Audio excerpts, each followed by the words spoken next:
Hello friends, कैसे हैं आप सब। या देवी सर्वभूतेषु विद्यारूपेण संस्थिता, नमस्तस्यै नमस्तस्यै नमस्तस्यै नमो नमः। दोस्तों, आपका हमारे चैनल पर स्वागत है। Class 10 subject mathematics. प्यारे बच्चों, ये बोर्ड द्वारा दूसरा प्रश्न पत्र जारी किया गया है ताकि आप मार्च 2026 में होने वाली परीक्षाओं के लिए अच्छे से तैयारी कर सको। ठीक है, इससे पहले हमने आपको जो सेट ए था, अब हम उसको सेट ए और सेट बी दे देते हैं नाम।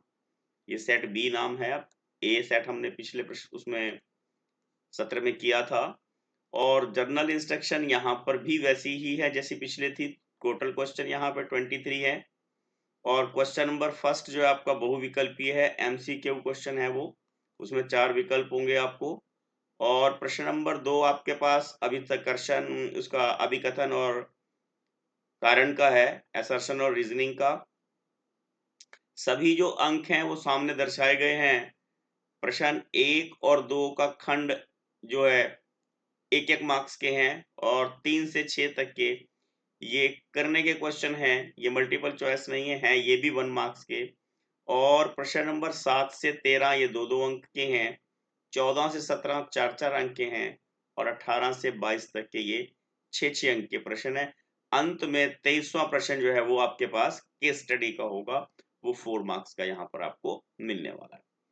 दोस्तों, इंटरनल चॉइस यहाँ पर आपको मिलेगी, और कोई भी जो ओवरऑल चॉइस है वो आपके पास नहीं है। प्रश्न आपको सभी यहाँ पर करने होंगे। ठीक है, फर्स्ट में उन्होंने पूछा, निम्न में से कौन सी संख्या अपरिमेय संख्या है। इरेशनल नंबर बताना है आपने। इरेशनल नंबर कौन से होते हैं? Non terminating, non repeating. कैसे होते हैं? नॉन टर्मिनेटिंग, नॉन रिपीटिंग, अगर हमारे पास डेसिमल में हो। ठीक है, अगर दशमलव में तो आपने क्या ध्यान रखना, नॉन टर्मिनेटिंग, नॉन रिपीटिंग। और अगर हमारे पास अंडर रूट में हो, जैसा कि यहाँ पर आपको दिया हुआ है, जिनका पूर्ण वर्ग नहीं निकलता, यानी कि जो परफेक्ट स्क्वायर नहीं है, वो सब हमारे पास अपरिमेय संख्याएं होती हैं। अब जैसे अंडर रूट 25 है, इसका वर्गमूल कितना आएगा? 5। अंडर रूट 81 है, इसका वर्गमूल कितना आएगा? 9। जीरो तो अपने आप में एक परिमेय संख्या है।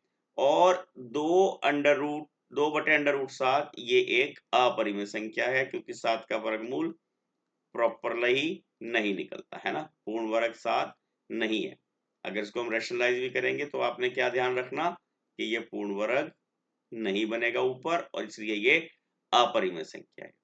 ठीक है, आपने क्या और दूसरी बात क्या ध्यान रखनी, यहाँ पे ऐड कर देते हैं, जब भी कोई अपरिमेय संख्या किसी परिमेय संख्या से प्लस हो या माइनस हो, तो तब भी वो सारी संख्या जो है वो अपरिमेय बन जाती है। अब अगला प्रश्न देखिए, द्विघात बहुपद एक्स स्क्वायर माइनस 25 के शून्यकों का योग होगा the sum of zeros of quadratic polynomial. अब इसको हम प्रॉपर वे में लिखते हैं तो क्या होगा? X square plus 0x minus 25। X square का गुणांक क्या होता है? ए। एक्स का गुणांक क्या होता है? बी। और अचर पद क्या होता है? C, constant term. और हमने क्या निकालना? Sum of zeros. Sum of zeros कैसे निकालते हैं? Minus b upon a. अब जब बी है ही नहीं तो क्या होगा? ये सारा हमारे पास जीरो हो जाएगा। जीरो अपॉन एक जीरो होता है, यानी कि शून्यकों का योग इसका यहाँ शून्य होगा, जीरो होगा। अब अगला प्रश्न देखिए, द्विघात समीकरण ए एक्स स्क्वायर है ये, a x square plus b x plus c के मूल वास्तविक व असमान होंगे। The roots of quadratic equation will be real and unequal कब होते हैं? When d is greater than 0। और d क्या होता है? डिस्क्रिमिनेंट। विविध कर बी स्क्वायर माइनस 4ac, इसकी वैल्यू 0 से बड़ी होनी चाहिए। देखो ये तो वैसे ही गलत है, क्योंकि यहाँ बी स्क्वायर इन्होंने नहीं लिखा, इसको तो वैसे ही क्रॉस कर देना। और बी स्क्वायर माइनस 4ac बड़ा होना चाहिए, ये छोटा है, ये बराबर है। तो ऑप्शन बी हमारा सेकंड ऑप्शन हमारा यहाँ सही आंसर होगा। दोस्तों, जब d 0 के बराबर हो तो इसके मूल वास्तविक और समान होते हैं, ये भी आपने ध्यान रखना है। ठीक है, और अगर d 0 से छोटा हो तो मूल वास्तविक नहीं होते। अगला प्रश्न देखिए दोस्तों, पर इस प्रश्न से पहले हम आपको एक इंटरेस्टिंग सा क्वेश्चन पूछते हैं। ऐसा कौन सा फल है जिसे हवाई जहाज में ले जाना मना है? आम, पपीता, नारियल या अमरूद? आप इसका आंसर अपने माइंड में, हम आपको वीडियो के बीच में इसका आंसर बताएंगे, ठीक है। हम अपने मूल प्रश्न पर आ जाते हैं। निम्न में से कौन सी त्रिभुजों की समरूपता की कसौटी नहीं है? Which of the following is not a criteria of similarity of triangles? ये एंगल एंगल रूल होता है, ये साइड साइड साइड रूल होता है, ये साइड एंगल साइड रूल होता है, परंतु एंगल साइड एंगल कोई रूल नहीं है। अगर आप बोले ना कोण भुजा कोण नियम, ये समरूपता का नियम नहीं है, ठीक है। तो ऑप्शन चौथा हमें यहां आंसर के रूप में चुनना होगा। अगला प्रश्न देखिए, निम्न आकृति में बीसी समानांतर डी है, डीई है, बीसी डीसी के डीई के समानांतर है, एई का मान क्या होगा? In the given figure BC is parallel to DE, then what will be the value of AE? क्या फाइंड आउट करना? एई। एई को हम यहाँ एक्स सपोज कर लेते हैं, ठीक है। अब आपने ध्यान रख करना है, बीपीटी में क्या होता है, बेसिक प्रोपोर्शनैलिटी थ्योरम में जो थेल्स प्रमेय, आधारभूत अनुपातित प्रमेय में हम क्या सीखते हैं? एडी बटा एबी, जो भुजाओं के संगत भाग हैं वो समान अनुपात में होते हैं, एई बटा एसी, ठीक है। एडी हमारे पास 2 दिया हुआ है, एबी हमारे पास 6 है, एई हमने फाइंड आउट करना है, एसी हमारे पास 9 है, ठीक है। 2 से अगर मैं इसको कट कर दूं 3 आ जाएगा, और x बराबर आ जाएगा मेरे पास 9/3, कट कर देंगे, क्या आ जाएगा? 3, यानी कि ऑप्शन थर्ड मेरे पास इसका यहाँ सही आंसर होगा, ठीक है। अगला देखिए, बिंदु 5-3 किस चतुर्थांश में स्थित है? इन विच क्वाड्रेंट 0.5-3 लाइज? आपने क्या ध्यान रखना, ये first quadrant, second quadrant, third quadrant और ये फोर्थ क्वाड्रेंट, यहां पर दोनों प्लस के, ठीक है। यहाँ पे पहला माइनस दूसरा प्लस, यहाँ दोनों माइनस के, यहाँ पर पहला प्लस दूसरा माइनस, बस ये बात ध्यान रखनी। अब देखिए 5-3 में पहला प्लस क्या है, दूसरा माइनस क्या है, कौन सा आ जाएगा? चतुर्थ क्वाड्रेंट, ठीक है ना। फोर्थ क्वाड्रेंट में आपका आंसर होगा, यानी कि चौथा जो ऑप्शन है उसको आपने टिक करना है। अब अगला प्रश्न देखिए, आर त्रिज्या वाले उस त्रिज्याखंड आ की मात्रा आएगी हाँ का क्षेत्रफल क्या होगा जिसका केंद्र कोण P अंश है? Area of sector of angle P of a circle with radius R is? आपने क्या ध्यान रखना, जो एरिया ऑफ सर्कल होता है पाई आर स्क्वायर, उसके आगे थीटा बटा 360 लगा देना, बस इतना सा काम करना आपने।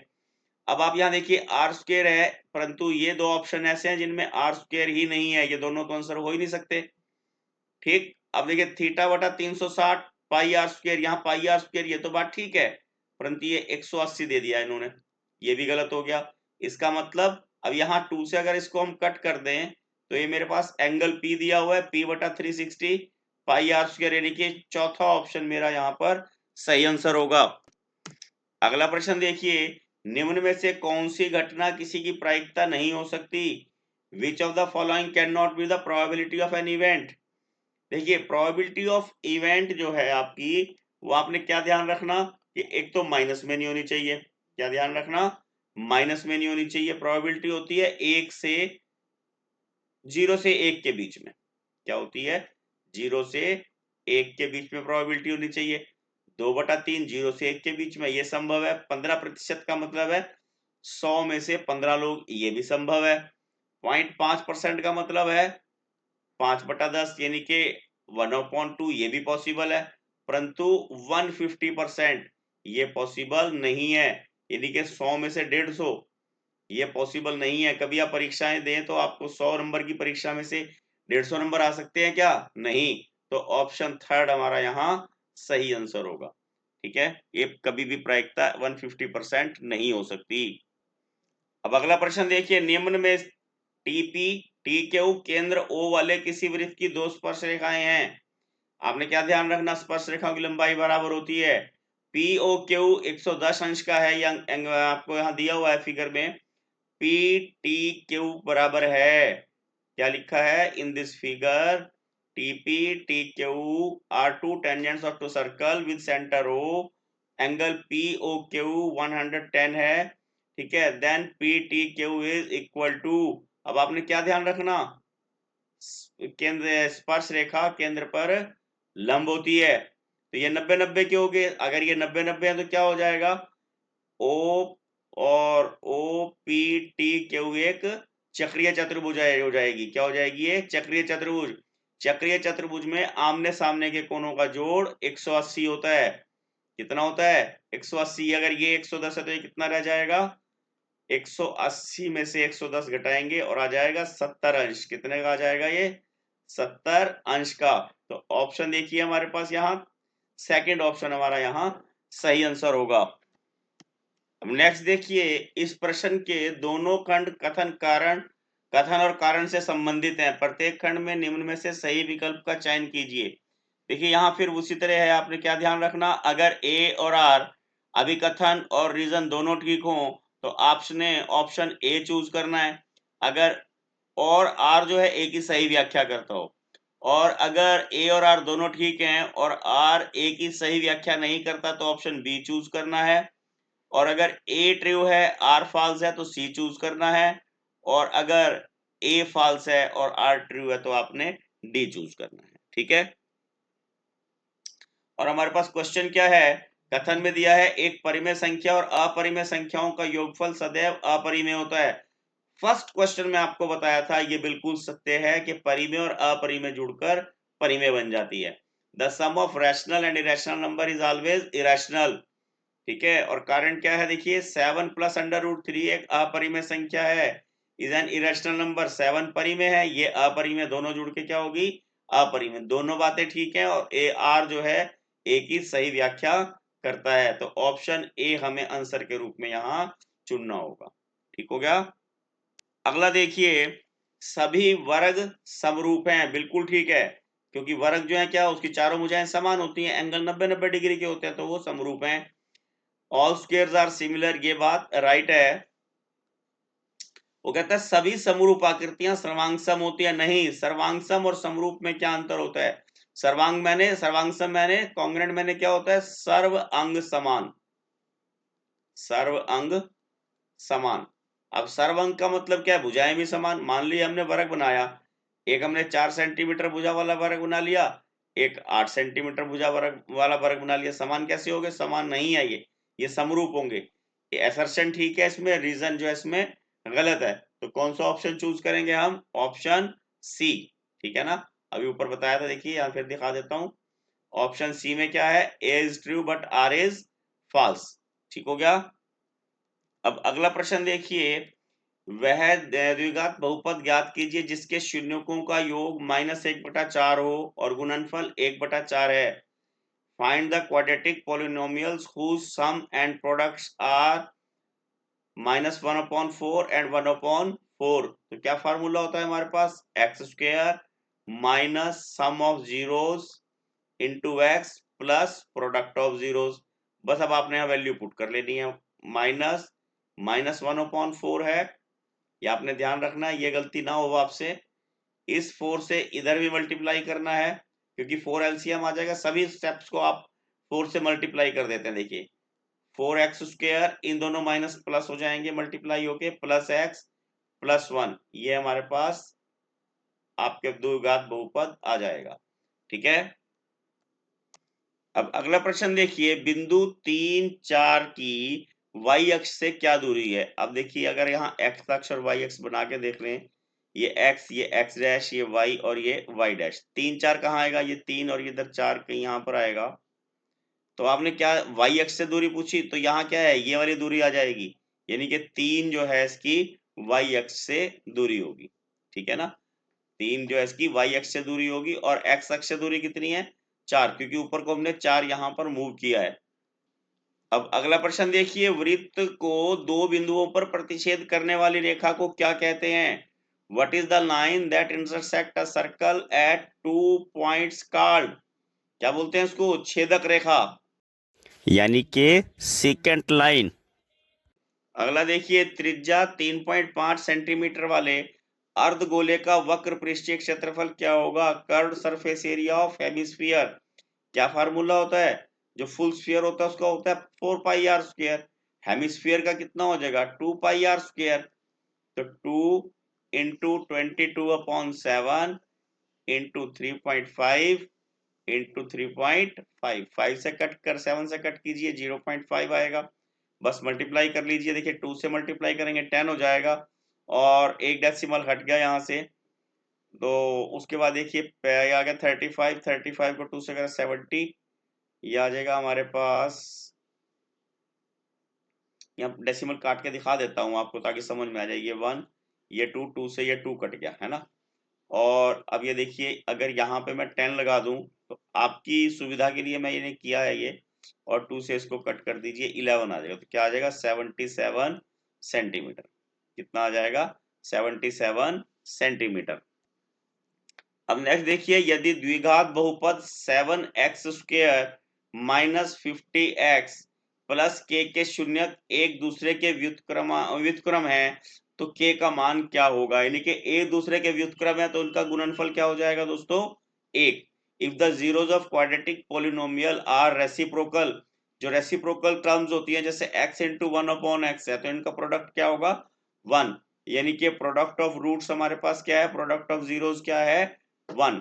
ठीक है, तो अब हमारे पास यहां पर फार्मूले से क्या आएगा प्रोडक्ट ऑफ रूट्स c/a। ठीक है, 1 is equal to k/7 means k is equal to 7। Very simple. But आपने बस केवल ये व्युत्क्रम वाला जो इन्होंने यहाँ पर नया फंडा डाला है रेसिप्रोकल वाला, बस वो ध्यान रखना, आप क्वेश्चन इजीली कर पाओगे।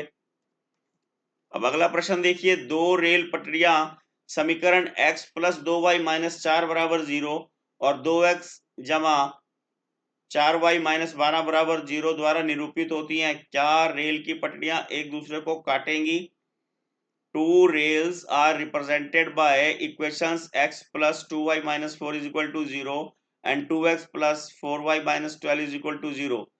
Will the rail cross each other? अब आपने क्या ध्यान रखना, a1 बटा a2 करना है। a1 अपॉन a2 किसके बराबर आ जाएगा 1/2, क्योंकि ये a1 है और ये a2 है। ठीक है, और b1 अपॉन b2 किसके बराबर आ जाएगा आपके पास 2 प्लस 2/4 दैट इज 1/2। ठीक है, और c1/c2 किसके बराबर आ जाएगा -4/-12 दैट इज 1/3। अब आपको कंडीशंस क्या ध्यान रखनी है, अगर a1 बटा a2 बराबर नहीं है b1 बटा b2 क्या होता है, लाइंस कैसी होती हैं, इंटरसेक्टिंग लाइंस होती हैं। ठीक है ना, एक दूसरे को काटेंगी, परंतु a1 बटा a2 बराबर है b1 बटा b2 बराबर नहीं है c1 बटा c2, तो लाइंस जो है वो पैरेलल होती हैं।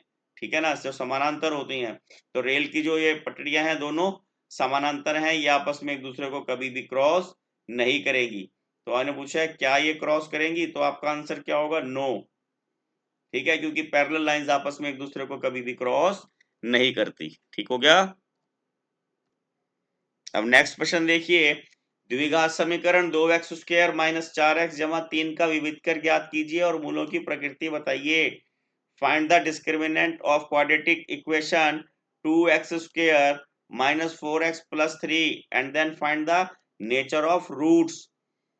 तो 2x² माइनस 4x प्लस 3 विविध कर d कैसे निकालते हैं, b² माइनस 4ac। b कितना है यहाँ पर -4, उसका स्क्वायर -4 इंटू a कितना है 2 और c कितना है 3, कितना हो गया 16 माइनस 4, 4 दूनी 8, 8 तिया 24, कितना आ जाएगा -8। कितना आ गया हमारे पास ये -8। अब -8 आ गया तो क्या पता लगा हमें यहाँ पर, मूल वास्तविक नहीं है। ठीक है ना, नो रियल रूट्स, शून्य किसके वास्तविक नहीं होंगे। अगला प्रश्न देखिए, साइन ए 3/4 तो कॉस ए और टेन ए के मान ज्ञात कीजिए। साइन क्या होता है, परपेंडिकुलर बटा हाइपोटेन्यूज। अगर हम यहाँ छोटा सा ट्रायंगल बना लें और ये ए, ये बी, ये सी, तो परपेंडिकुलर कितना है 3 और हाइपोटेन्यूज कितना है 4।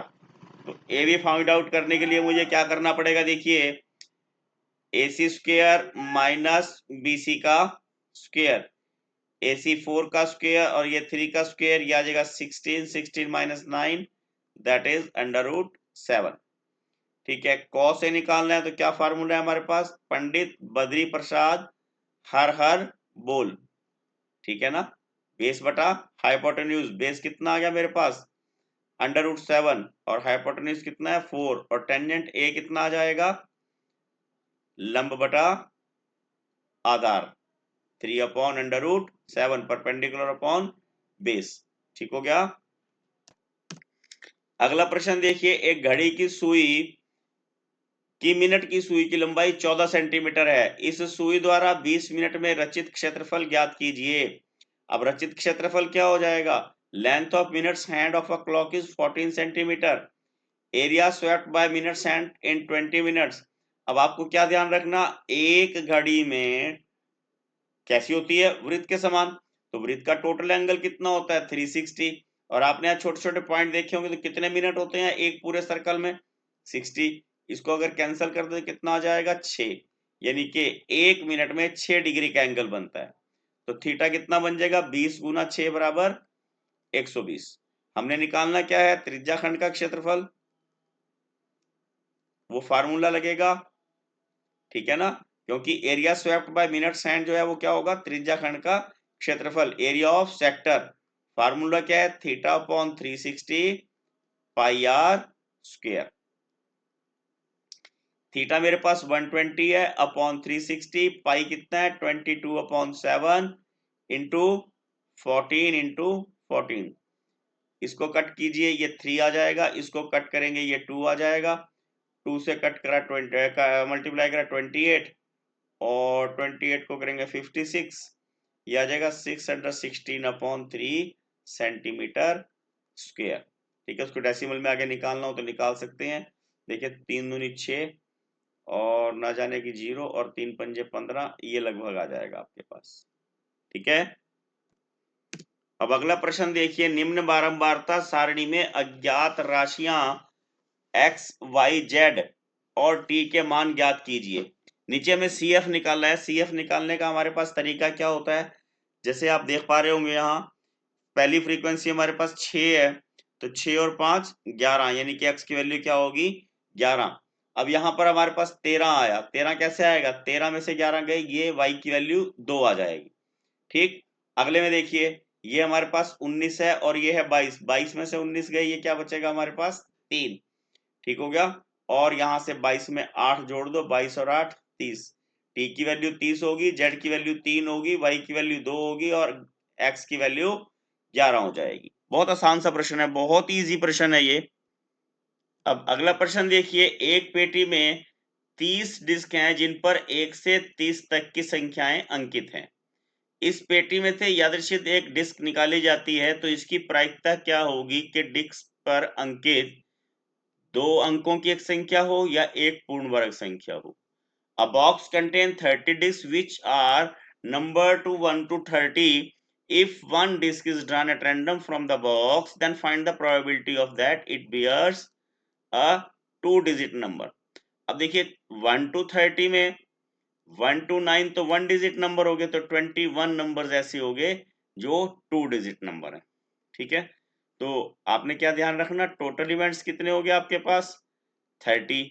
ठीक है, और फेवरेबल जो है आपके पास कितने हो गए 21। ठीक है, तो प्रोबेबिलिटी ऑफ 2 डिजिट नंबर कितना आ जाएगा आपके पास 21/30, अगर इसको काटना चाहे तो 7/10 आ जाएगा। और एक पूर्ण वर्ग संख्या परफेक्ट स्क्वायर, अब परफेक्ट स्क्वायर कौन कौन से होते हैं 1, 4, 9, 16, 25, कितने हो गए 5, तो प्रोबेबिलिटी ऑफ परफेक्ट स्क्वायर क्या हो जाएगी 5/30 और कट कर देंगे 1/6। इसी में हमारे पास चॉइस है, हरप्रीत 2 भिन्न सिक्कों को एक साथ उछालती है, इसकी प्रायिकता होगी क्या होगी कि कम से कम एक चित आ जाए। Harpreet toss 2 different coins simultaneously, what is the probability that she get a least one head? क्या होती है, देखिए 2 निकाले तो हेड हेड और दोनों टेल टेल, एक तो ये प्रोबेबिलिटी हो सकती है। और दूसरी सॉरी ये कंडीशन हो सकती है। दूसरी कंडीशन क्या हो सकती है, एक बार हेड आ जाए, एक बार टेल आ जाए, एक बार टेल आ जाए, एक बार हेड आ जाए। कम से कम एक हेड कितनों में है, पहले हमारे पास टोटल इवेंट्स कितने हो गए 4, और एक हेड कम से कम कितनों में है 3 में, कितनों में है 3 में।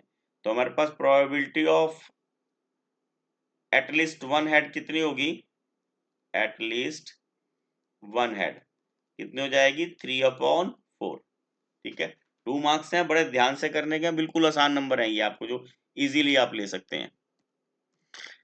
अब अगला देखिए, सिद्ध कीजिए 6 जमा √3 एक अपरिमेय संख्या है। Prove that 6 plus √3 is irrational. हम क्या मान लेते हैं यहां पर कि ये इरेशनल नहीं है, इसको रैशनल मान लेते हैं। ठीक है, let 6 plus √3 is a rational number. ठीक है, इसको हम क्या मान लेते हैं कि 6 प्लस √3 एक परिमेय संख्या है। दोस्तों ये क्वेश्चन आपको 101% आना ही आना है। फिर भी बता देता हूं, कोई सा बोर्ड हो, कहीं का पेपर हो, 10th क्लास के जो भी बोर्ड के पेपर होंगे, ये आपको प्रूव करने का क्वेश्चन आना ही आना है। फर्क कितना हो सकता है, किसी में ये 3 मार्क्स में पूछ ले, कहीं यहाँ पे 4 मार्क्स में पूछ ले, बस किसी में 2 में, यही फर्क है, बाकी कोई फर्क नहीं है इसमें। जो रेशनल नंबर होते हैं दोस्तों, उनको हम P/Q के फॉर्म में लिख सकते हैं। ठीक, और √3 अगर इधर रखे तो P/Q -6। अभी हमने स्टार्टिंग में फर्स्ट क्वेश्चन में बताया था √3 क्या है, एक अपरिमेय संख्या है, इरेशनल नंबर है, क्योंकि ये परफेक्ट स्क्वायर नहीं है। तो कभी भी इरेशनल जो है बराबर नहीं हो सकता रैशनल। ठीक है, हमने इसको रैशनल माना था, ये इरेशनल है, तो ये पॉसिबल नहीं है, तो हमारा मानना गलत है कि 6 प्लस √3 एक रैशनल नंबर है। जबकि क्या होगा, इसलिए 6 प्लस √3 एक अपरिमेय संख्या। ठीक है, ये हम आपके पास यहाँ बिल्कुल छोटा सा लिखने का काम है, इसी में आपको मार्क्स मिल जाएंगे। अब अगला देखिए, यहाँ व्याख्या कीजिए 7 गुना 11 गुना 13 जमा 13, और ये टर्म दी हुई है, ये भाज्य संख्याएं क्यों हैं, ये कंपोजिट नंबर क्यों है, कैसे प्रूव करना है। देखिए 7 × 11 × 13 + 13। अब दोनों में 13 कॉमन है, तो 13 निकाल देते हैं कॉमन, तो आ जाएगा 7 × 11 + 1, और ये क्या आ जाएगा 13 × 77 और 178। ठीक है, अब आप देख रहे हो इनके दो फैक्टर बन गए 13 और 78। अगर 78 के फिर बनाने हो तो 13 × 13 × 6, तो ये हमारे पास कंपोजिट नंबर हो गया। कंपोजिट नंबर्स कौन से होते हैं, जिनके एक से ज्यादा गुणनखंड हो। ठीक है ना, अगला देखिए क्या हो जाएगा, 7 × 6 × 5 × 4 × 3 × 2 × 1 + 5। अगर यहाँ पे 5 कॉमन निकाल दे तो अंदर क्या बचेगा, देखिए 7 × 6 × 4 × 3 × 2 + 1। ठीक हो गया, 5 कॉमन निकाल दीजिए और इसको मल्टीप्लाई कर देते हैं। देखिए 6 6 × 24 24 6 144 144 और 7 7 28 8, और ये आ जाएगा 14 7 98 और 2 100 + 1, ये जगह 5 × 1009। तो ये भी हमारे पास क्या आ जाएगा, एक कंपोजिट नंबर आ जाएगा। ठीक है ना, ये भाज्य संख्या आ जाएगी हमारे पास। अगला क्वेश्चन देखिए, prove that tangent a minus sine a upon tan a plus sine a is equal to secant a -1 upon secant a plus 1। बहुत सरल प्रश्न है। हमने क्या ध्यान रखना, tan को साइन अपॉन कॉस में चेंज कर लेंगे। क्या किया हमने, tan को साइन अपॉन कॉस में चेंज कर लिया। इतना करने से ही हमारा आंसर हमें नजर आने लग जाएगा। देखिए यहां पर से साइन कॉमन निकाल लेते हैं, यह आ जाएगा 1 अपॉन कॉस ए -1, और या फिर साइन ए कॉमन निकाल दिया 1 अपॉन कॉस ए प्लस 1। साइन ए से साइन ए कट गया, 1 अपॉन कॉस ए क्या आ गया, सीकेंट ए -1, और 1 upon cos a again secant a plus 1, यही हमने प्रूव करना था। Left hand side is equal to right hand side. ठीक हो गया। यहां पर हमारे पास चॉइस है, और यहाँ पे नेक्स्ट क्वेश्चन में 1 plus cos a upon 1 minus cos a under root में दिया हुआ है। इसको हमने cosecant a plus cot a में कन्वर्ट करके दिखाना है। हम क्या करेंगे, इसको रैशनलाइज करने का एक फार्मूला रखेंगे।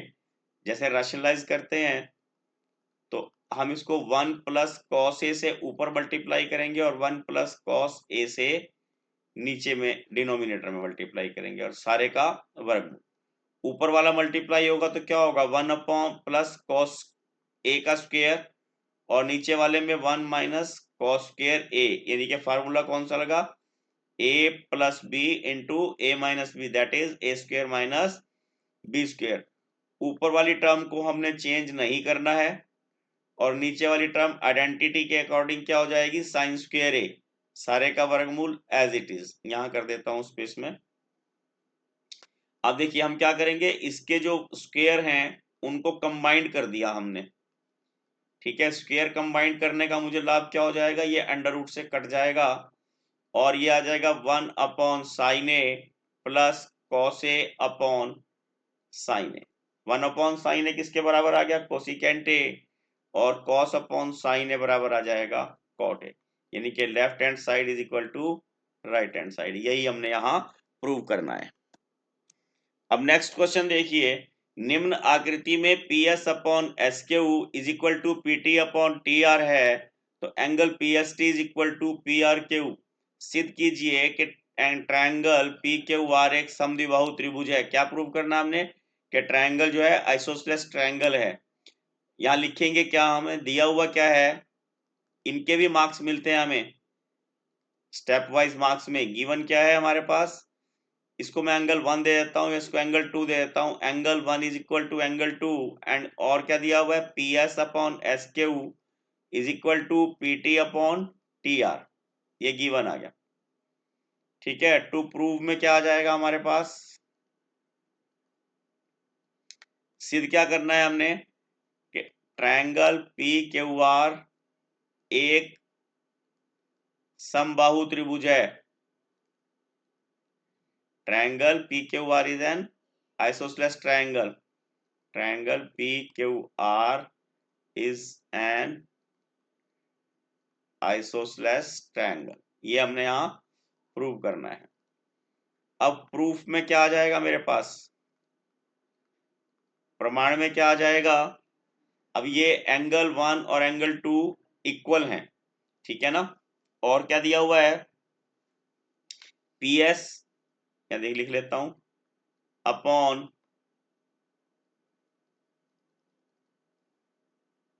हाँ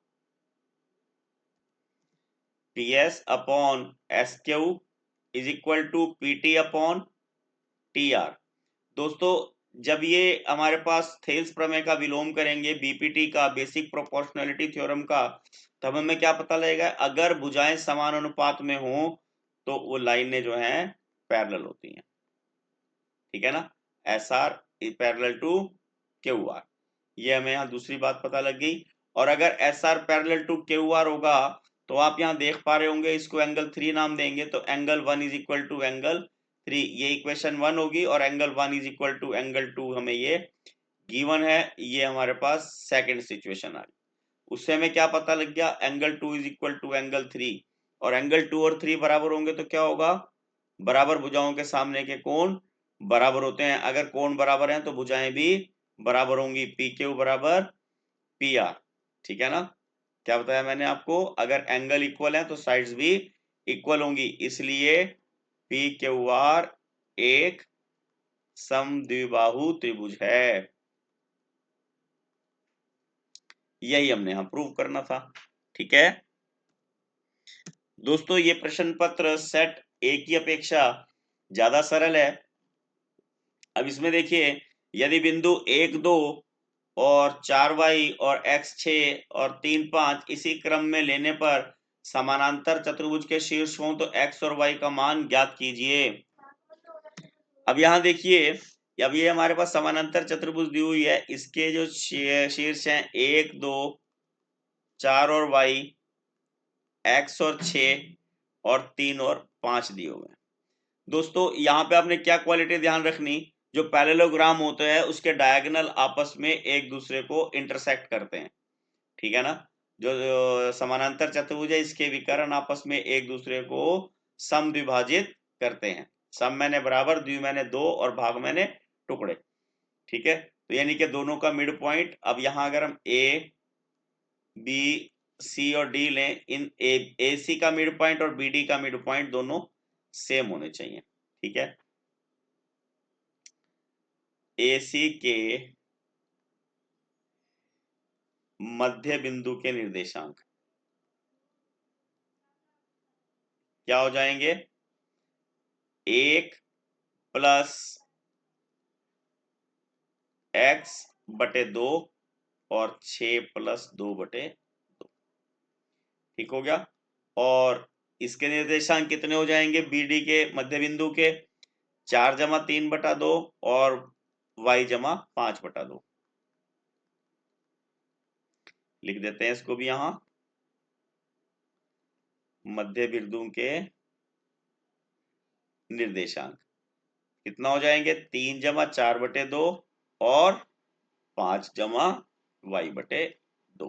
5 ही है ना, देख लेते हैं एक बार, हाँ 5 ही है ये। अब हम क्या करेंगे, दोनों को इक्वल रख लेंगे। 1 plus x upon 2 is equal to 3 plus 4 upon 2, 2 से 2 कट कर दीजिए, x इज इक्वल टू 3 और 4 7 हो जाएगा, -1, then x is equal to 6, और सेकंड में क्या हो जाएगा, 6 प्लस 2 अपॉन 2 और 5 प्लस y अपॉन 2, 2 से 2 कट कर दीजिए, तो y इज इक्वल टू 6 और 2 8, -5 कितना आ जाएगा, 3। x 6 आ गया और y हमारे पास 3 आ गया। अब अगला देखिए, दो व्यक्तियों की आय का अनुपात 9:7 है, उनके खर्चों का अनुपात 4:3 है।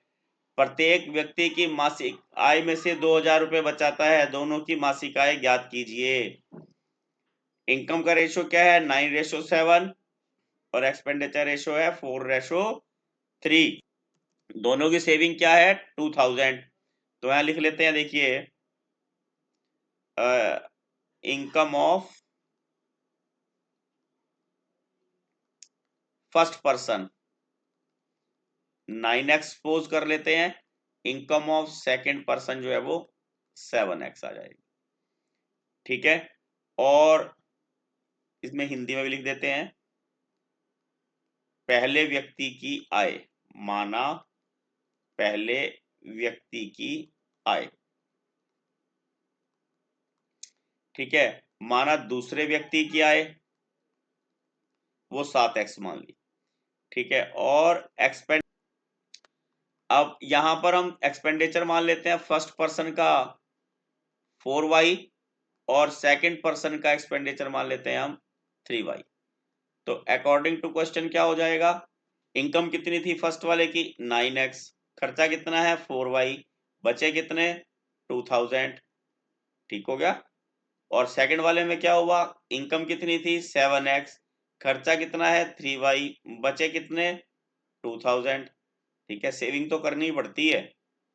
अब हमने क्या करना, इनको इक्वल करना है। इक्वल करने के लिए क्या करेंगे, फर्स्ट टर्म को 7 से और सेकंड टर्म को 9 से मल्टीप्लाई कर देते हैं, और मल्टीप्लाई करने पर मेरे क्या पास क्या आ जाएगा, 63x minus 28y is equal to 14,000 और 63x minus 27y is equal to 18,000। Sign change करने हैं, लाइन लगाने से पहले साइन चेंज करते हैं हमेशा।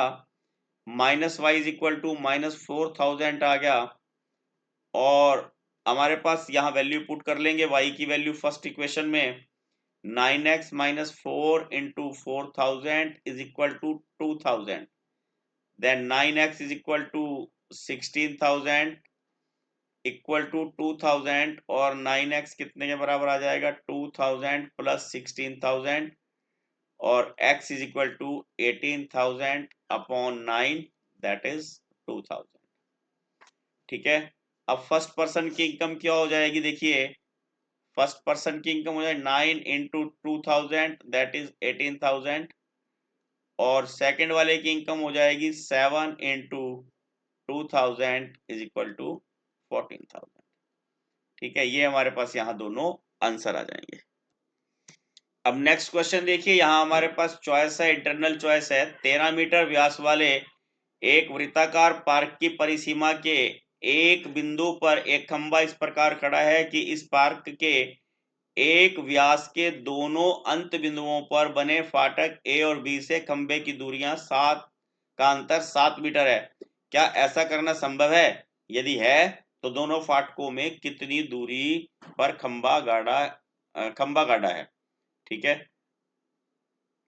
a pole has to be erected to a point on the boundary of a circular park of diameter 13 meter in such a way, उनमें क्या बताया, difference of a and b क्या है, 7 है। Is it possible to do so, क्या करना संभव है? If yes, at what distance from two gates should be pole be erected? देखिए ये सिचुएशन बनेगी और ये ए और बी दो पॉइंट हैं, ये इन्होंने डायमीटर बोला है, व्यास है 13 सेंटीमीटर है, इसको मैं x सपोज कर लेता हूं और इसको मैं y सपोज कर लेता हूं, ये कोई पोल P है। ठीक है, आपने क्या ध्यान रखना, अर्धवृत्त पर बने कोण समकोण होते हैं, वे एंगल होते हैं वो 90 डिग्री के होते हैं। तो क्या हो जाएगा मेरे पास यहाँ x square plus y square is equal to 13 का स्क्वायर, क्योंकि ये कर्ण हो जाएगा और लंब और ये आधार हो जाएंगे। ठीक है, और उन्होंने क्या बोला, इनकी दूरियों का डिफरेंस 7 है, यानी कि x minus y is equal to 7। अगर हम यहां से देखिए दोस्तों x की वैल्यू फाइंड आउट कर लें, वो आ जाएगी 7 प्लस वाई, उस वैल्यू को यहां सब्स्टिट्यूट कर देते हैं, क्या आ जाएगा मेरे पास, देखिए 7 प्लस वाई का स्क्वायर जमा y square is equal to 13 का स्क्वायर। बस कैलकुलेशन करो अब पहले आप, यहां जाएगा a square plus b square plus 2ab plus y square plus 169, यह आ जाएगा 2y square plus 14y plus 49 minus 169 is equal to 0, then 2y square plus 14y minus 120 is equal to 0। ठीक हो गया, यहां से 2 कॉमन निकाल दें, क्या आ जाएगा, y square plus 7y minus 60 is equal to 0। अब 60 के फैक्टर बना लेंगे, 1 into 60, 2 into 30, 3 into 20, 4 into 15, 5 into 12, ये बन गया 5 इंटू 12, ये आ जाएंगे y square plus 12y minus 5y minus 60 will be equal to 0। और उसी तरह कॉमन निकालना, अब हमने यहाँ पर y प्लस 12 माइनस 5 कॉमन निकालना, ये y plus 12 is equal to 0, हमेशा ये ब्रैकेट में टर्म्स सेम रहनी चाहिए, y प्लस 12 और ये आ जाएगा दोस्तों y minus 5 is equal to 0।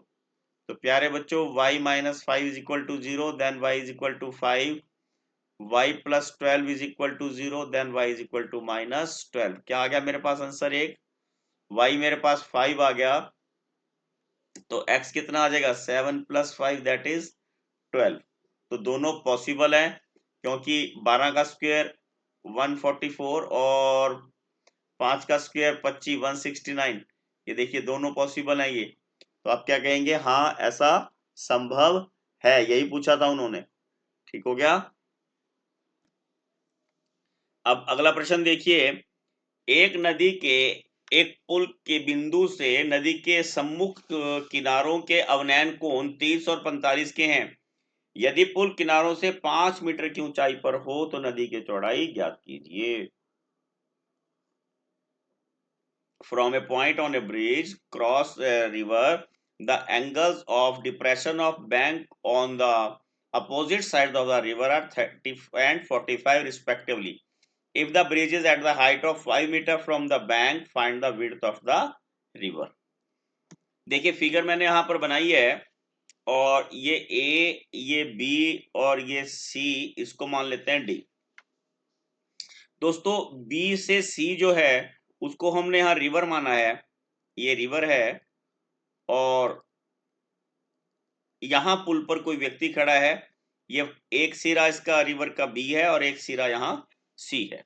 Angles ऊपर से यहां पर देखने पर अगर यहाँ लाइन लगाएं, एंगल ऑफ डिप्रेशन ये 30 है तो ये भी 30 हो जाएगा, और ये 45 है तो ये 45 हो जाएगा। Is it okay? और हाइट ऑफ ब्रिज कितनी है? ये 5 मीटर है। ठीक, तो आपने यहाँ ट्रिग्नोमेट्री का यूज करना है। इन ट्रायंगल एबीडी क्या हो जाएगा? Tangent 30 will be equal to perpendicular upon, यानी कि एडी अपॉन बेस। टेंजेंट 30 1/√3 होगा। एडी मेरे पास 5 है, बीडी मुझे फाइंड आउट करना है। बीडी को एज इट इज लिख लीजिए, और ये आ जाएगा 5/3। क्या आ जाएगा ये? 5/3 मीटर। और इन ट्रायंगल ACD क्या हो जाएगा? देखिए tangent 45 is equal to AD upon DC, और टेंजेंट 45 कितना होता है? 1। AD मेरे पास 5 है, DC मुझे फाइंड आउट करना है, तो DC कितना आ जाएगा? 5 मीटर। हमें टोटल निकालना क्या है? नदी की चौड़ाई। नदी किसको माना था मैंने? BC को। BC किसके बराबर है? BD plus DC। ठीक है, BD कितना है? 5/3 प्लस 5 मीन्स 5 कॉमन निकाल दिया, और यह आ जाएगा √3 प्लस 1 मीटर। ये हमारे पास आंसर आ गया। अगर आपने इसको आगे कैलकुलेशन करनी हो तो कर सकते हैं 1.73 लगा के, अन्यथा आप इसको इतना छोड़ेंगे तब भी आपको नंबर पूरे मिलेंगे। अब यहां देखिए हमारे पास इंटरनल चॉइस है। इसमें एक सीधा राजमार्ग एक मीनार के पाद बिंदु तक जाता है। मीनार के शिखर पर खड़ा एक व्यक्ति एक कार को 30 के अवनयन कोण पर देखता है, जो मीनार के पाद बिंदु की ओर समान चाल से जाती है। 8 सेकंड बाद कार का अवनयन कोण 60 अंश का हो जाता है। इस बिंदु से मीनार के पाद बिंदु तक पहुंचने के लिए समय ज्ञात कीजिए। A straight highway leads to the foot of a tower. A man standing at the top of the tower observing a car at an angle of depression of 30 degree, which is approaching the foot of the tower with a uniform speed. 8 seconds later, the angle of depression of the car is found to be 60 degree. Find the time taken by the car to reach the foot of the tower from the point. अब आपने क्या ध्यान रखना है कि जो हमारे पास car आ रही है, अवनयन कोण को आपने उन्नयन कोण में चेंज करना है। ठीक है, और पहले एंगल 30 का था, फिर एंगल 60 का हो जाएगा 8 सेकंड के बाद। हमने बताना है कि उसको टावर के पैर तक, यानी कि बेस तक आने में कितना समय लगेगा। देखिए कंडीशन इस प्रकार की बनेगी जैसा कि मैंने आपको यहाँ फिगर में शो किया है, और इसको मैं यहाँ A सपोज कर लेता हूँ, इसको B सपोज कर लेता हूँ, इसको C सपोज कर लेता हूँ, इसको मैं यहाँ D सपोज कर लेता हूँ। ठीक है, अभी आपने क्या ध्यान रखना है कि इसमें जो एंगल्स हैं वो एंगल ऑफ डिप्रेशन दिए हुए हैं। ठीक है ना, और हमने करना क्या है, यहाँ पर जो एंगल ऑफ डिप्रेशन है इसको यहाँ पर शो करें अगर हम, यहाँ देखिए, और तो हमारे पास क्या हो जाएगा, ये एंगल जो है 30 डिग्री बताया उन्होंने, तो हमारे पास ये वाला एंगल 30 डिग्री आ जाएगा। ठीक, और दूसरी स्थिति में एंगल डिप्रेशन कितना है? 60 है, तो ये हमारे पास यहाँ 60 आ जाएगा। ठीक हो गया, इसको मैंने H सपोज कर लिया, और इन ट्रायंगल्स के अकॉर्डिंग इसको कैलकुलेट करते हैं। देखिए इन ट्रायंगल ABD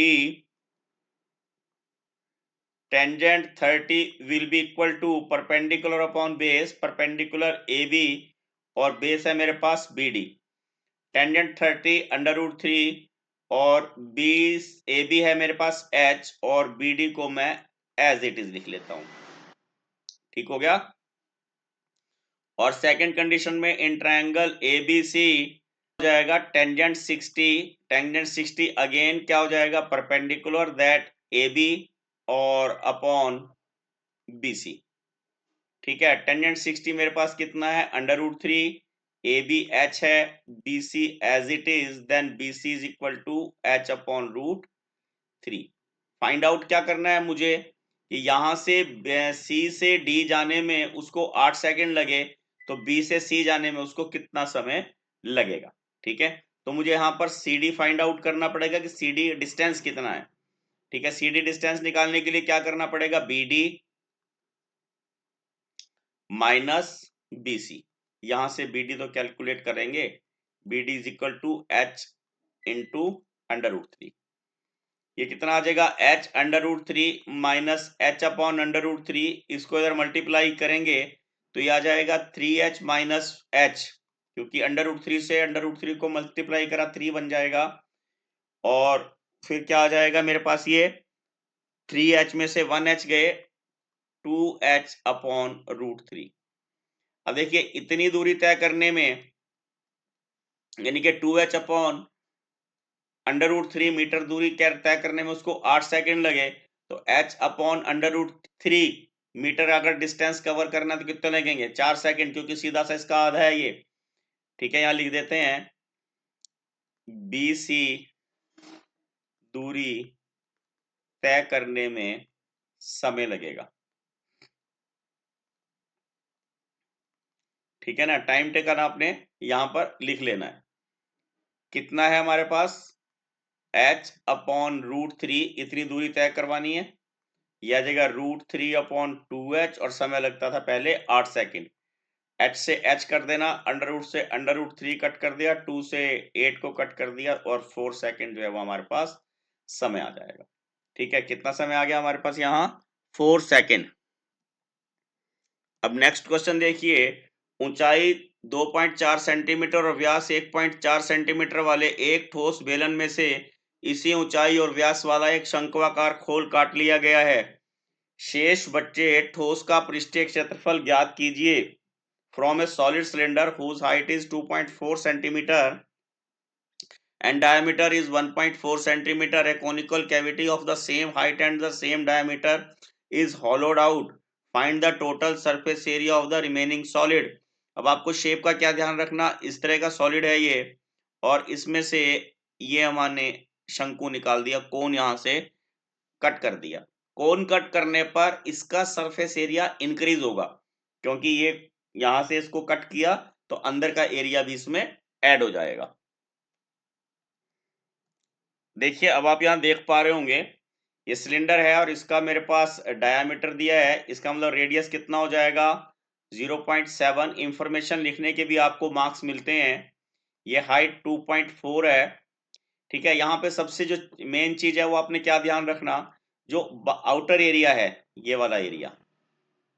ठीक है, इस एरिया में हमने इधर वाला एरिया, ये वाला एरिया, और नीचे का जो ये एरिया, ये सारा एरिया हमने यहाँ इसका सरफेस एरिया निकालना, इसका क्षेत्रफल निकालना है, जिसको मैंने अलग कलर से आपको शो किया है, और एक ये वाला एरिया निकालना है। ठीक है, अगर हम इसमें शंकु में इसकी बात करेंगे तो यहाँ हमें एल की जरूरत पड़ेगी, बट एल मेरे पास यहाँ नहीं है, तो मैं यहाँ जो जो इंफॉर्मेशन दी गई है वो इंफॉर्मेशन यहाँ लिख लूंगा। देखिए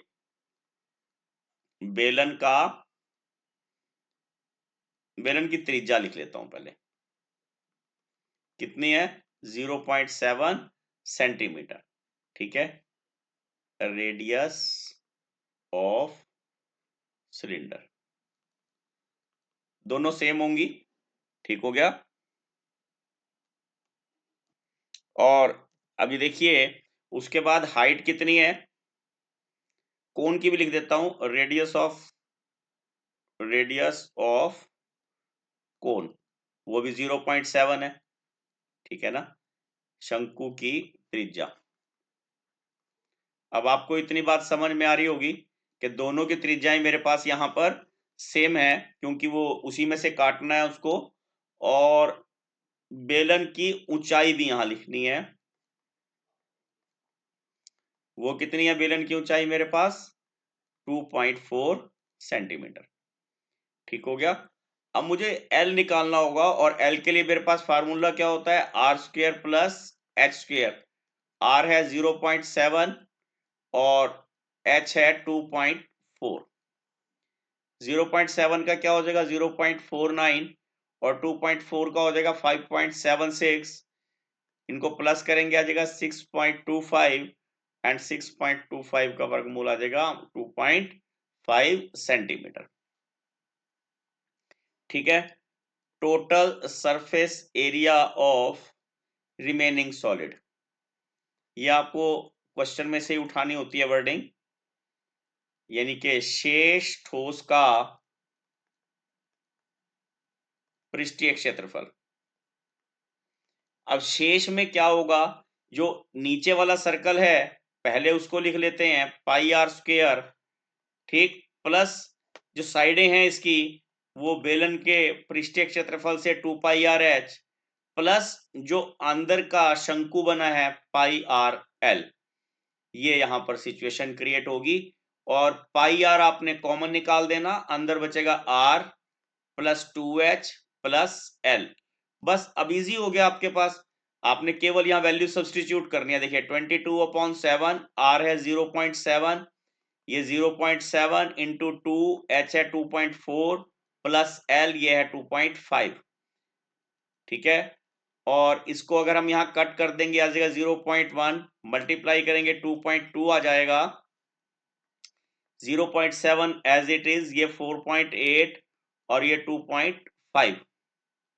बस ऐड करने में गलती मत कर देना, ये 7 और ये हो जाएगा 55, 55 में 25 प्लस करेंगे ये आ जाएगा मेरे पास 8.0, ठीक है। 8 और 5 13 और 3 20 की 2 और ये 8, ठीक है। इसको मल्टीप्लाई करेंगे ये आ जाएगा हमारे पास 6 और ये आ जाएगा 7, ये आ जाएगा 17.6 सेंटीमीटर स्क्वायर। आपने हमेशा याद रखना अगर एरिया है तो उसको आपने स्क्वायर में शो करना है, ठीक हो गया। अब नेक्स्ट क्वेश्चन देखिए, निम्नलिखित बंटन के एक मोहल्ले के बच्चों के दैनिक जेब खर्च को दर्शाता है। माध्य जेब खर्च 18 है, लुप्त बारंबारता f ज्ञात कीजिए। The following distribution shows the daily pocket allowance of the children of A locality. The main pocket allowance is 18, find the missing frequency f। अब हमारे पास यहाँ टेबल दिया हुआ है, देखिए 11 से 13 7 है, 13 से 15 6 है, 15 से 17 9, 17 से 19 13 और 19 से 21 f है, 21 से 23 5 है और 23 से 25 4 है। अब जो इंफॉर्मेशन है उसके अकॉर्डिंग मेरे पास यहाँ टेबल बना हुआ है और टेबल में मैं यहाँ xi फाइंड आउट कर लेता हूँ। मिड पॉइंट 11 और 13 कितने हो जाएंगे 24, 24 का आधा कितना हो गया 12। अब आप देख रहे हैं सब में 2-2 का डिफरेंस है, आगे आपको कैलकुलेट नहीं करना है, बस इसमें 2 सब में प्लस करते चले जाना है, ठीक है। और ये हमारे पास फ्रीक्वेंसी है दैट इज एफ आई, ये आ जाएगा एफ आई एक्स आई, दोनों को मल्टीप्लाई करा 12 7 84। लिखने का ढंग ध्यान रखना, इकाई के अंक के नीचे इकाई का अंक आना चाहिए।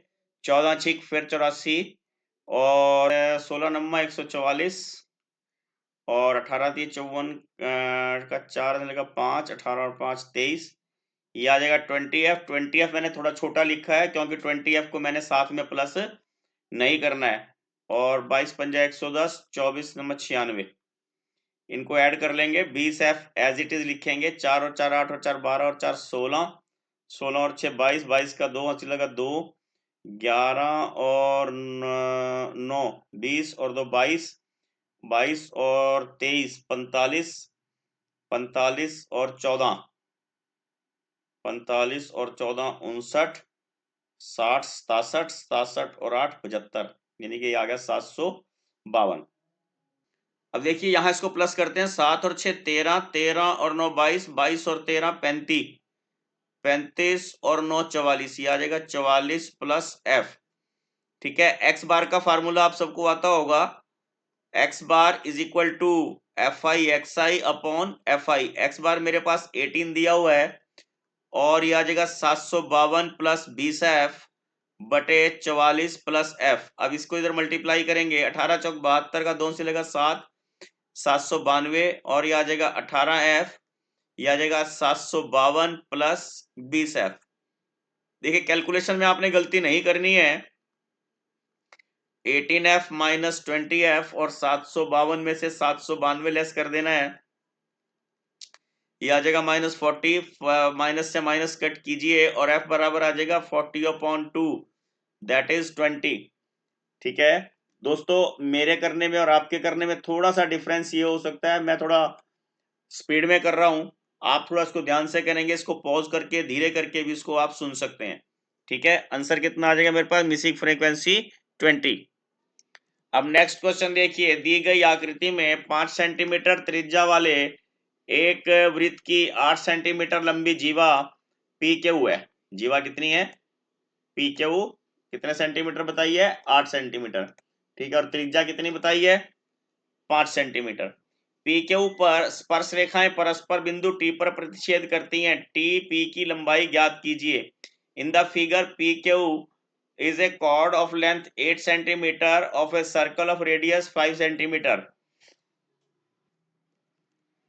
ठीक है, tangents P and Q intersect at a point T, find the length of TP। आपको यहां फिगर दी गई है, आप इस फिगर के अकॉर्डिंग देखिए, in triangle POQ, in triangle POR, sorry, अब यहां POR में PO हमें 5 सेंटीमीटर दिया हुआ है और PR कितना हो जाएगा, 8 का हाफ, दैट इज 4 सेंटीमीटर। ठीक है, अब आपको क्या ध्यान रखना, ये राइट एंगल ट्रायंगल है, तो हमारे पास अगर हमने OR फाइंड आउट करना हो तो वो कैसे फाइंड आउट करेंगे, 5 का स्क्वायर यानी कि OP का स्क्वायर माइनस PR का स्क्वायर। OP कितना है मेरे पास 5 सेंटीमीटर, 5 का स्क्वायर माइनस PR 4 का स्क्वायर, और दैट इज आ जाएगा 25 माइनस 16, ये √9, और √9 का मतलब क्या आ जाएगा मेरे पास यहाँ 3, क्या आ जाएगा ये 3, ये मेरे पास यहाँ 3 आ गया, ये मेरे पास यहाँ 4 है। ठीक हो गया। और अगर हम यहाँ दोनों ट्रायंगल को सिमिलर करके आपको समझाना चाहें तो देखिए इस प्रकार की ट्रायंगल बनेंगी। मैं ट्रायंगल आपने बनानी नहीं है, मैं समझाने के लिए बना रहा हूं आपको। ये P, ये R, ये O, और यहाँ पे फिर अगेन ये P, ये R, ये T सॉरी, ये 90 डिग्री के हैं ये एंगल, तो ये सिमिलर ट्रायंगल्स हो जाएंगी। ठीक है, कैसे हो जाएंगी सिमिलर। और दूसरा एंगल आप क्या ध्यान रखेंगे कि एंगल POR, मैं लिख देता हूं, angle POR equal to angle TPR। ये थ्योरम है, थ्योरम के अकॉर्डिंग बराबर होंगे और उसके अकॉर्डिंग ही मुझे यहां नाम लिखने होंगे। ठीक है, उसके अकॉर्डिंग ही नाम लिखने। राइट एंगल तो देखिए R पर है ही है, और ओ वाला एंगल किसके बराबर है इस वाली ट्रायंगल में, P के बराबर, यहाँ P आ जाएगा। ठीक है, और दूसरे ट्रायंगल पॉइंट कौन सा हो गया मेरे पास, यहाँ T। ठीक है, ये वाला एंगल जो है हमारे पास थ्योरम से बराबर आ गया, एक एंगल हमारे पास 90 डिग्री का है ही है। ठीक, तो हमारे पास क्या हो गया कि ट्रायंगल समरूप हो जाएंगी, ये सिमिलर ट्रायंगल हो जाएंगी, और सिमिलर ट्रायंगल्स के कॉरस्पॉन्डिंग पार्ट सेम रेशो में होते हैं। Triangle PRO similar to triangle TRP। ठीक है, मुझे TR निकालना है, बस इसका ध्यान रखना है। तो मेरे पास क्या आ जाएगा, PR upon TR, PR upon TR। ठीक है ना, इस साइड की अपॉन ये वाली साइड आ गई। ठीक, और OP upon OP upon TP। ठीक हो गया। और थर्ड पार्ट कौन सा है, OR अपॉन RP। इस तरह करके मेरे पास चारों साइड आ गई, बट इसकी मुझे यहां पर जरूरत नहीं है। ठीक है, अब देखिए जो जो मेरे पास यहाँ डायमेंशंस दिए मैं वो लिख लूंगा। OP कितना है मेरे पास 5, TP एज इट इज ये मुझे फाइंड आउट करना है, और OR ये भी मैंने फाइंड आउट किया है 3 है, और RP मेरे पास यहाँ 4 है। इसको क्रॉस मल्टीप्लाई करेंगे तो 3 TP बराबर आ जाएगा 5 इंटू 4, और TP आ जाएगा 20 अपॉन 3। कितना आ गया ये 20 अपॉन 3। इसको कैलकुलेट कर लेंगे, अगर डिवाइड करेंगे तो क्या आ जाएगा, 6 18 बज के 20, 6 ये चलता ही चला जाएगा, यानी कि 6.67 सेंटीमीटर भी आप इसको यहाँ लिख सकते हैं। ये हमारा यहाँ आंसर आ जाएगा। इसी में हमारे पास चॉइस है, त्रिभुजों की समरूपता की कितनी कसौटी हैं, नाम लिखिए। एक तो हमने यहाँ पे आपको जो सिमिलरिटी के क्राइटेरिया है वो पहले ही बताए थे स्टार्टिंग में, angle angle angle, side side side, और दूसरा क्या है, साइड एंगल साइड। यही सेम क्वेश्चन हमारे पास मल्टीपल चॉइस क्वेश्चंस में था ठीक है। अब एक क्वेश्चन क्या है, एक त्रिभुज एबीसी की भुजा बीसी पर एक बिंदु डी इस प्रकार स्थित है कि angle ADC is equal to angle BAC, तो दर्शाइए C A square is equal to C B into C D. अब ट्रायंगल बनाने पर हमने क्या करना है, देखिए उसमें बीसी से डी पर कोई बिंदु लेना है, और यहां पर जो हमें ट्रायंगल के नाम लिखे हुए उन्होंने बोला क्या है कि डी पॉइंट ऑन बीसी, ये बीसी ले लेते हैं यहां पर, ये ए हो गया और ये डी पॉइंट है। ठीक है, अब हमारे पास गिवन में क्या है, angle ADC, A D C इसको 1 मान लेते हैं, angle 1 is equal to B A C, B A C ये पूरा एंगल, इसको एंगल 2 मान लिया हमने। ठीक है, हमने अब क्या करना है, देखिए यहां प्रूव क्या करना है हमने, C A square is equal to C B into C D, very simple. ऐसी दो ट्रायंगल लेनी जिनमें दोनों में सी हो, तो कौन सी आ जाएगी, यहां आपको मैं रफ ट्रायंगल बना के दिखा रहा हूं, आपने बनानी नहीं है पर समझना है इसको। इससे ये ए है, ये बी है और ये सी है, सी कॉमन होना चाहिए, सी है, ए और डी बराबर है तो यहां पर डी आ जाएगा और ये एंगल ए आ जाएगा। तो हम प्रूफ में क्या लिखेंगे,